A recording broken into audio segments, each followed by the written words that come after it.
Assalamualaikum warahmatullahi wabarakatuh. Alhamdulillah wa syukurillah. Pada kesempatan kali ini Madia akan menganalisa satu akun Pendeta Luis Felicitio dan dengan berargumen kepada Ustadz Felixio yang jadi argumen bahasan oleh pendeta tersebut. Oke, kita lanjutkan aja ya. Go.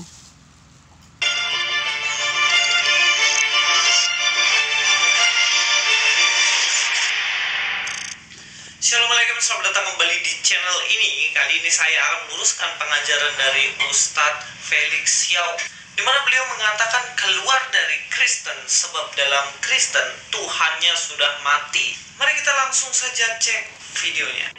Jangan-jangan Tuhan ini ada. Lah kenapa jangan-jangan Tuhan ini ada? Setelah keluar dari agama Katolik saya nggak percaya Tuhan. Lah kenapa? Tuhannya sudah mati di kayu salib. Saya nggak perlu Tuhan. Gitu kan ya? Kayak Nietzsche bilang the God is dead, the God is dead. Oke, gini, menanggapi apa yang diajarkan oleh Felix Yao, saya memahami bahwa ternyata Felix Yao sangat-sangat tidak memahami tentang imannya di agama yang sebelumnya. Dia sama sekali nggak paham tentang Kristen, gitu intinya guys. Dia keluar dari Kristen hanya gara-gara dia berpikir bahwa Yesus mati.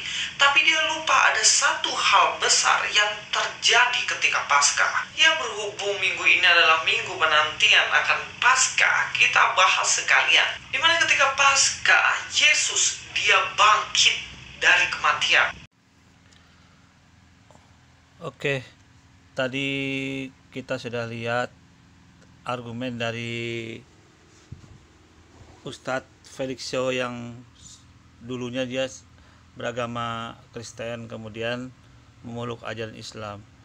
Juga kita lihat dari argumen Pendeta Felixio yang memberikan argumennya tentang kenapa Ustadz Felixio itu jadi mu'alaf.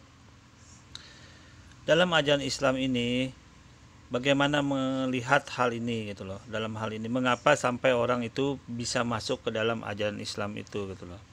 Sebenarnya sangat mudah mengatakan itu atau mengungkapkan hal itu gitu loh. Sangat mudah jawabannya. Karena memang ajaran Islam itu sangat simpel, sangat masuk akal, logis, dapat dimengerti, konsep Tuhannya nggak muluk-muluk. Artinya tidak terlalu memikirkan hal-hal yang di luar jangkauan manusia, sehingga orang itu sangat mudah dengan konsep ketuhanan dalam ilmu tauhid tersebut gitu loh. Itu dulu yang perlu dianu. Yang kedua, mengapa orang mualaf itu karena ajaran Islam itu sudah mengatur semuanya, keseluruhannya sudah teratur, sudah diatur semua dalam Al-Qur'an dan Al-Hadis. Itu yang mendukung orang menjadi mualaf.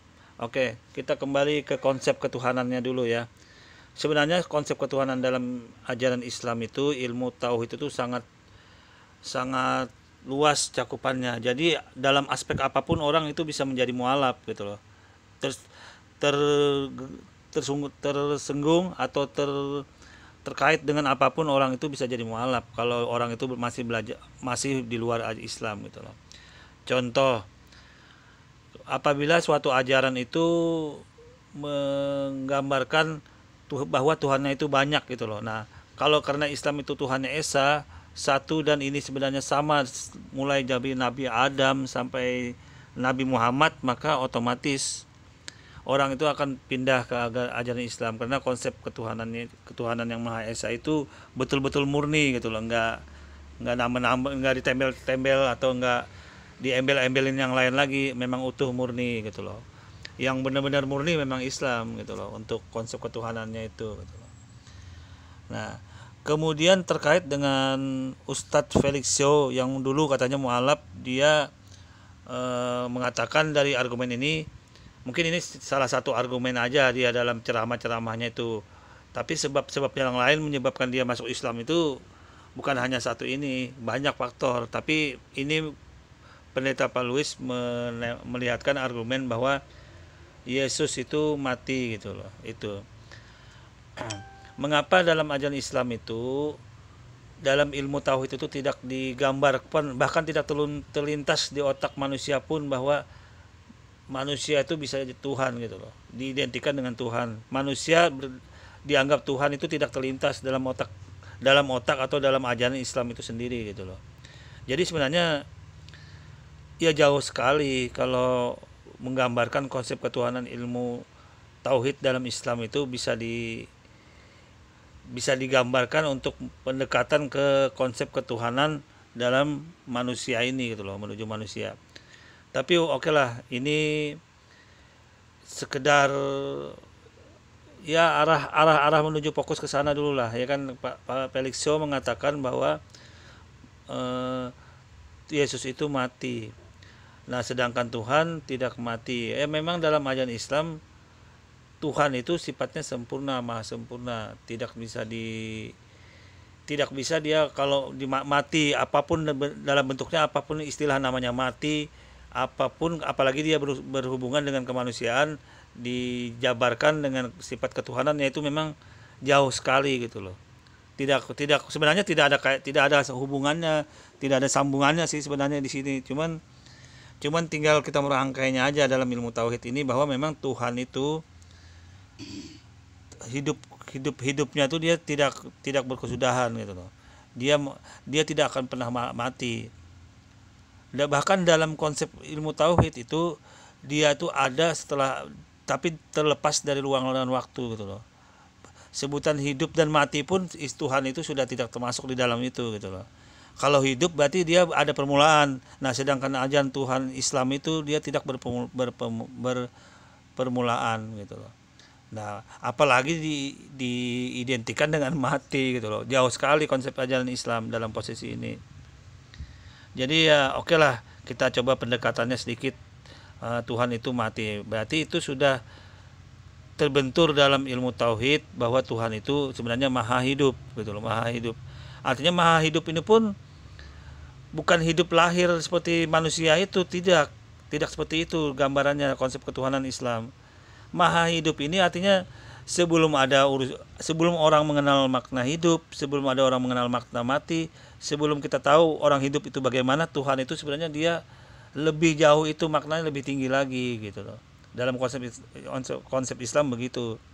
Jadi hitungannya ya jauh sekali perbandingan antara ajaran Islam konsep tauhid itu dengan digambarkan dengan konsep ketuhanan yang berbentuk manusia seperti Yesus itu hidup ataupun mati gitu loh. Itu jauh sekali. Makanya orang itu kalau sudah mengenal ilmu tauhid, orang dari luar itu tahu ilmu tauhid bakal pindah agama, bakal masuk Islam dia. Karena dia mengetahui bahwa kesempurnaan Tuhan dalam bentuk ilmu tauhid itu dia akan menyadari gitu loh. Bahkan ya, ilmu tauhid ini ditukar dunia dengan isinya ini. Apabila orang itu sudah mengenal ilmu tauhid, tidak bakal dia pindah lagi agama gitu loh.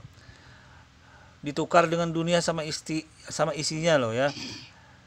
Ditukar dengan ilmu tauhid, dia mengenal Tuhan itu tidak bakal dia mau pindah gitu loh. Apalagi orang yang sudah tahu benar, sudah mahabbah kecintaannya kepada Allah itu sangat tinggi sekali ya, tidak akan bakal lepas lagi gitu loh. Tidak akan bakal lepas lagi. Jadi ilmu tauhid ini tidak dikenal dalam posisi antara Tuhan dijadikan manusia, atau Tuhan itu beranak, atau Tuhan itu bangkit kembali. Itu nggak dikenal dalam ajaran Islam begitu. Karena itu menunjukkan suatu kelemahan dalam ajaran Islam dalam mencidrai ilmu tauhid itu sendiri gitu loh. Mencidrai ilmu tauhid itu sendiri. Ya ujung-ujungnya kan terjadi titik kelemahan dalam konsep seperti itu gitu loh. Buktinya Felixio bisa pindah seperti itu kan. Dan memang dalam Islam tidak mengenal Tuhan itu mati, nggak mengenal. Walaupun dia hidup kembali itu juga tidak dikenal gitu loh, dalam posisi begitu, tidak jauh sekali gitu loh. Jadi bersyukurlah Felixio itu memang sebenarnya sih bukan ini dia sebabnya pindah agama, salah satunya bukan ini aja. Banyak pertimbangan lain, dia juga pencarian itu dulu sebelum dia masuk Islam, dia pencarian semua. Perbandingan agama semua dia. Jadi saya nilai tidak semudah itu juga dia pindah masuk Islam itu asal gara-gara ini, sebab ini, tidak seperti itu bro. Tidak seperti itu, Pak Luis ya. Oke, kita lanjut dulu argumen selanjutnya dari Felixio dulu ini. Oke, lanjut dulu ya. Mati ya terus mati. Contohnya Daud, dia setelah mati terus gitu. Tapi Yesus tidak sekedar nabi guys, tetapi dia adalah Tuhan. Oleh karenanya ketika dia mati pada hari yang ketiga, dia bangkit. Ya saya nggak mau pusing dengan kalian yang ngomong katanya digantikan sama Yudas. Tapi kalau kita teliti toh pada akhirnya omongannya nggak sesuai dengan bukti. Padahal nggak ada bukti. Yudas yang disalibkan, Yudas mati gantung diri. Itu buktinya. Makanya dikatakan kalau Yesus mati dan tidak bangkit, ini jelas ngoceh yang ngawur. Dalam Matius 28 ayat yang ke-6, kalian juga bisa lihat di Markus, dapat lihat juga di Lukas, dapat juga lihat di Yohanes. Semuanya menceritakan tentang Yesus yang bangkit. Dikatakan di situ Matius 28 ayat 6, ia tidak ada di sini sebab ia telah bangkit. Garis bawahi ada kata bangkit di situ guys. Yang nantinya Yesus mati tapi dia bangkit kembali. Sama seperti yang telah dikatakannya, mari lihatlah tempat ia berbaring. Dikatakan tidak ada di situ. Ketika mereka melihat ke dalam dan Yesus tidak ada di dalamnya, maka mereka para murid tahu bahwa Yesus bangkit. Artinya ini menang dari kematian. Kalau kalian lihat dalam Kejadian, di mana di situ dikatakan bahwa tumitnya akan meremukkan kepala ular. Yang ini yang dimaksud. Yesus mati, tetapi dia mengalahkan maut. Dan dia bangkit selama-lamanya. Ini loh dasar iman Kristen. Kalau orang Kristen tahu betul di bagian ini, ia tidak akan goyah dan tidak akan meninggalkan kekristenannya. Bagaimana? Oke, kita kembali menganalisa argumen dari Pendeta Luis ini.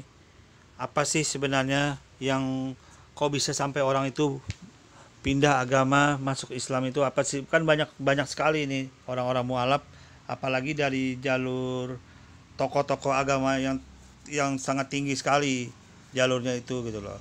Mengapa mereka bisa sampai pindah ke agama Islam itu gitu loh. Sebenarnya sangat simpel memahami itu semua. Kan dari dulu mulai zaman Nabi Adam itu sampai Nabi Muhammad itu sebenarnya satu rel. Artinya satu rel ini ya kita umpamakan satu rantai yang nggak pernah terputus dengan konsep ketuhanan yang konsep ketuhanan tauhidnya.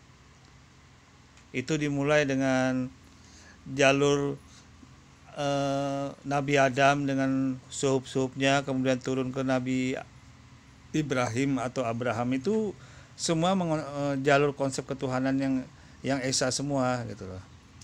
Mengapa bisa diambilkan kesimpulan begitu?